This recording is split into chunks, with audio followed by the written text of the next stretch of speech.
Cela fait 300 ans que les méta-humains se sont révélés au monde. Et ouais, il s'en est passé des choses en ces 300 ans. De nombreuses guerres avec des robots améliorés, l'arrivée d'un scarabée bleu sur Terre, la vie d'un jeune garçon bouleversé alors qu'il sortait du cinéma avec ses parents, et un jeune garçon est arrivé sur Terre, apportant l'espoir dont celle-ci avait cruellement besoin. Le DCU de James Gunn et Peter Safran, qui commence officiellement avec le film Superman, en réalité comporte certains éléments qu'on connaît déjà des programmes passés, et dans cette vidéo je vais tout te résumer pour que tu sois fin prêt pour aller voir ce film Superman en comprenant absolument toutes les références. En gros, tu seras à jour dans l'univers. C'est pas magique tout ça. Sache une chose importante, comme je te l'ai dit, les méta-humains existent déjà. C'est quelque chose que tu dois accepter avant d'aller voir ce film Superman. C'est un univers très riche, un univers très fantastique, et cette fois-ci, contrairement à la plupart des films de super-héros, ce n'est pas eux qui vont venir dans ton univers, c'est toi qui vas voyager dans le leur. Donc laisse-moi te souhaiter la bienvenue dans cette vidéo, et profite un max. En 1831, dans le pays du Pocolistan, la fiancée est assemblée sur ordre d'Eric Frankenstein, par son père, le docteur Victor Frankenstein, qui devait lui fournir une compagne. Elle développe rapidement des sentiments pour son créateur. Leur relation tourne au drame lorsqu'Eric, jaloux et furieux d'être écarté, assassine brutalement Victor sous ses yeux. Libérée de cette première existence, elle abandonne tout pour fuir Eric et reconstruire son identité. Pendant près de 2 siècles, la fiancée échappe sans cesse à Eric, qui la traque sans relâche à travers le monde. À force de se défendre, elle mûrit et perd peu à peu son innocence.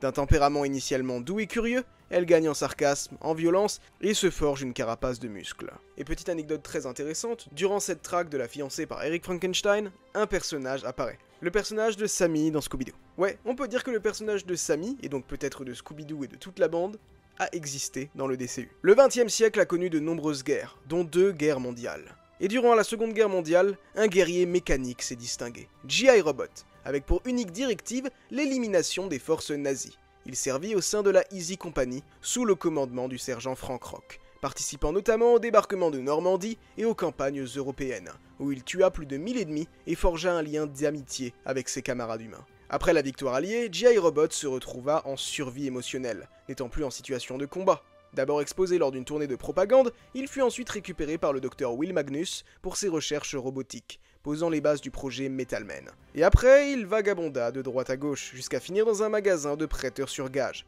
Il fut acheté par un homme, mais découvrant les problèmes légèrement nazis de ce personnage, il décida de le tuer et de faire un massacre, ce qui le conduisit à être incarcéré dans la prison de Belle-Rêve, où il devra patienter durant des années. Dans les années 60-70, dans une petite ville, une créature étrange apparaît, Weasel, dont le nom de code est John Doe. C'est un méta-humain à l'apparence animale, un humanoïde couvert de fourrure brune, doté de crocs, d'une longue langue et de vibrisses. Avant sa mutation, il était probablement humain, mais son physique atypique l'a rapidement aliéné du reste de la société. Alors qu'il jouait innocemment avec un groupe d'enfants, un passant prit Weasel pour un prédateur et tira, provoquant ainsi une explosion qui tua plusieurs enfants. Malgré ses efforts pour les sauver, il fut accusé à tort d'avoir assassiné 8, voire 27 selon les rumeurs, enfants du Sunny Hill School. Incapable de s'exprimer pour se défendre, il fut condamné et également enfermé à Belle-Rêve. Et ouais, malgré son apparence hideuse, ce personnage a réussi vraiment à conquérir le cœur des fans, et c'était vraiment pas gagné de base. En 1995, dans une petite ville reculée du Kansas, du nom de Smallville, dans les champs de maïs, au loin, une fusée atterrit. Et dans cette fusée se trouve un petit garçon, qui finira par être recueilli par Martha et Jonathan Kent, 2 fermiers modestes de Smallville. La prochaine, ça nous a pas encore été montré, mais c'est juste du bon sens, si on se base sur les dires de James Gunn. Au début des années 2000, dans l'une des villes les plus malfamées des États-Unis, la ville de Gotham City, un couple de milliardaires, les Wayne, Thomas et Martha, accompagnés de leur fils Bruce, décident d'aller au cinéma. La marque de Zorro est le film du moment, le film qu'il ne faut pas manquer, et Bruce est juste fan de ce personnage. Alors qu'ils sortent du cinéma, ils sont obligés de passer par une allée sombre. Crime Alley. Un homme intervient dans la nuit. Désespéré, il cherche à braquer les parents Wayne. Cet homme finira par les tuer, donnant naissance au mythe du Chevalier Noir. Et on n'en a pas fini avec Gotham City. Dans les années 2010, avant de devenir un méchant, le docteur Phosphorus, Alexander James Sartorius était un brillant chercheur nucléaire à Gotham City. Marié et père de famille, après avoir découvert que le magnat Rupert Thorne finançait à son insu un régime fasciste, Alex tenta de saboter ses propres recherches. En représailles, Thorne fit assassiner sa femme et son fils, puis jeta Sartorius dans sa machine à radiation, espérant bien évidemment le tuer. L'accident ne le tua pas, il le transforma en un mutant radioactif, brûlant et incandescent, qui perdit peu à peu la raison face à son deuil et à sa rage. Devenu un sociopathe puissant, Phosphorus se vengea immédiatement. Il massacra Thorn et sa famille, s'empara de son gang et régna sur le crime organisé de Gotham grâce à ses pouvoirs de thermokinésie et de manipulation radioactive. Sa courte mais brutale carrière criminelle prit fin lorsqu'il fut arrêté par le même garçon qui a vu brutalement ses parents assassinés devant lui des années auparavant, est devenu le protecteur de Gotham City, Batman, et il finit incarcéré dans l'aile non humaine de la prison de Bel Rêve. Dans les années 2000, dans la ville de Star City, Nina naît avec une malformation pulmonaire grave. Ses poumons sont placés à l'extérieur de son corps, la contraignant à vivre sous assistance respiratoire. Pour la sauver, son père, le scientifique Myron Mazurski, réalise des expériences à l'ADN amphibien.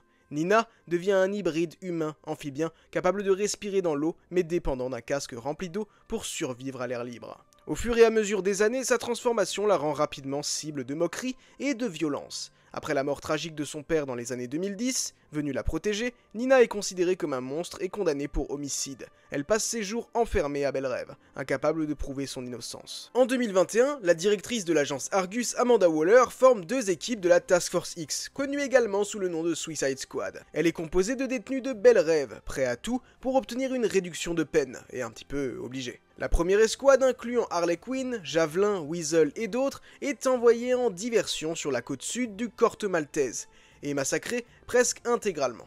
3 jours plus tôt, Waller avait constitué une seconde équipe, Bloodsport, Peacemaker, King Shark, Polka Dot Man et Ratcatcher 2, qui débarquent discrètement au nord de l'île pour retrouver Rick Flag et détruire Jotunheim, un laboratoire abritant le projet Starfish, une arme secrète extraterrestre. Waller souhaite cacher l'existence de Starro le Conquérant. En effet, ce sont des astronautes américains qui l'ont ramené sur Terre. Elle veut donc éviter tout problème diplomatique. Néanmoins, n'a pas de problème à ce que la bête soit libérée et cause un grand nombre de dégâts sur la petite île du Corte Maltese. Rick Flag ne peut pas tolérer ça, mais Peacemaker, qui entend protéger la paix à tout prix, le tue pour éviter justement d'avoir des bâtons dans les roues. Et c'est au tour de Peacemaker de supposément se faire tuer par Bloodsport.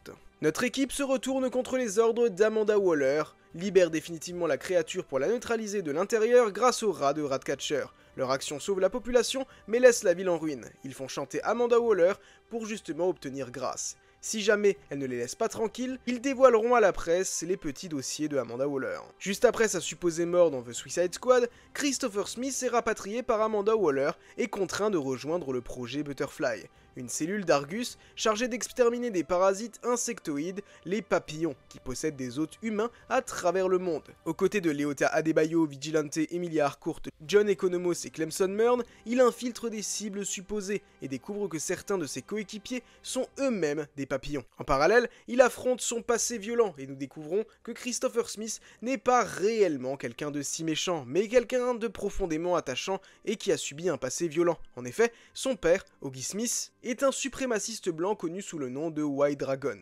Lorsqu'il était petit, il obligeait Christopher et son frère bien-aimé Kiss à se battre en duel pour lancer des paris et essayer d'obtenir de l'argent. Néanmoins, lors d'un de ces combats, Christopher tua par accident son frère Kiss et il porte le poids de la culpabilité pendant des années et il est entraîné par son père à tuer de sang-froid. Finalement, Christopher décidera de se libérer d'un poids et de tuer son père Augie. Finalement, Peacemaker et ses alliés, les 11 Street Kids, détruisent le réacteur central des papillons, un énorme alien baptisé la Vache qui leur permet justement de s'alimenter à travers le monde. Ils sauvent la planète au prix de nombreux sacrifices. Une famille s'est créée, mais doit se séparer, chacun part de son côté. Léota Adebayo, qui se révèle être la fille d'Amanda Waller, dévoile le fait que Argus utilise des êtres humains pour mener des missions suicides. Amanda Waller n'a donc plus le droit d'utiliser des humains, n'a donc plus le droit d'utiliser la Suicide Squad. Comment faire alors ? Utiliser des monstres. Amanda Waller met en place la Task Force M, la créature commandos. On y retrouve des personnages précédemment cités, la fiancée, Nina Mazurski, G.I. Robot ou encore le Dr Phosphorus,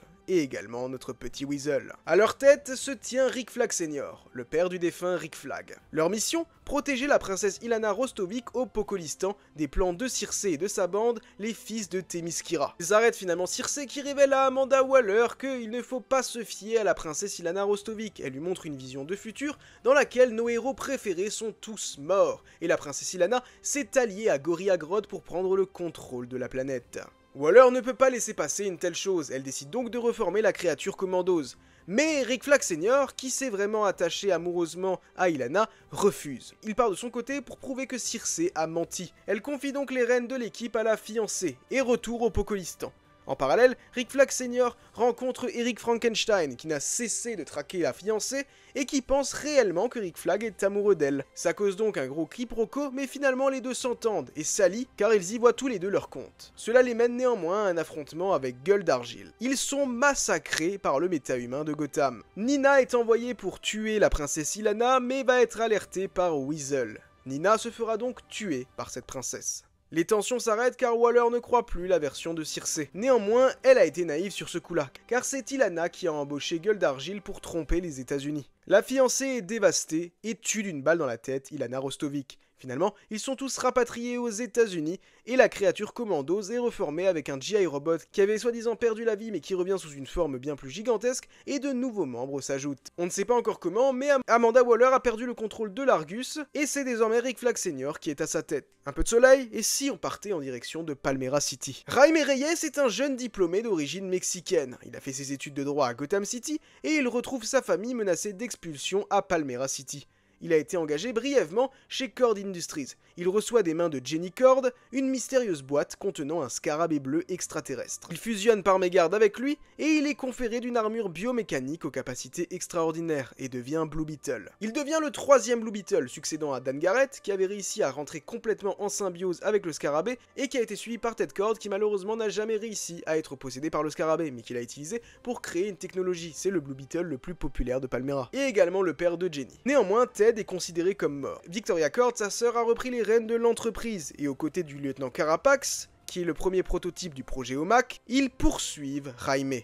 Jaime apprend à contrôler ses nouveaux pouvoirs tout en protégeant sa famille. Néanmoins, son père meurt brutalement d'une crise cardiaque. Et il est finalement capturé. Sa famille va donc essayer de le retrouver. Il va réussir à rentrer en symbiose totale avec le scarabée et va affronter Carapax. Il gagnera le combat, Victoria Cord mourra en parallèle dans l'affrontement, tué par Carapax lui-même. Durant cette histoire, il aura eu le temps de tomber amoureux de Jenny Cord. Et plus tard, on apprendra que Ted n'est pas mort, mais il est coincé quelque part, et pour l'instant, nous n'avons encore aucune idée d'où il est coincé. Ces événements se sont déroulés en 2023, les événements de créatures Commandos également dans ces eaux-là. Nous sommes donc désormais arrivés en 2025, et le jeune garçon qui avait atterri à Smallville des années plus tôt s'est désormais installé à Metropolis et est connu par ses proches sous le nom de Clark Kent et par le monde sous le nom de Superman. Néanmoins, il ne fait pas encore l'unanimité, c'est un champion du peuple, mais il est vu d'un mauvais œil par certains politiciens et par Lex Luthor qui veut à tout prix l'éliminer. Mais bon, si vous voulez en apprendre plus, vous devez aller voir le film Superman. Vous n'avez plus aucune excuse, vous connaissez les bases de cet univers DCU. Si cette vidéo vous a plu et que vous en voulez plus dans le genre DC, Marvel, etc., n'hésitez pas à vous abonner à cette chaîne, à laisser un pouce et à activer la cloche. Et j'organise un concours super cool sur mon Instagram et sur mon TikTok où vous pouvez gagner des cadeaux Superman, donc rejoignez-moi, c'est NateVerse FR. Nous on se donne rendez-vous très bientôt à Smallville.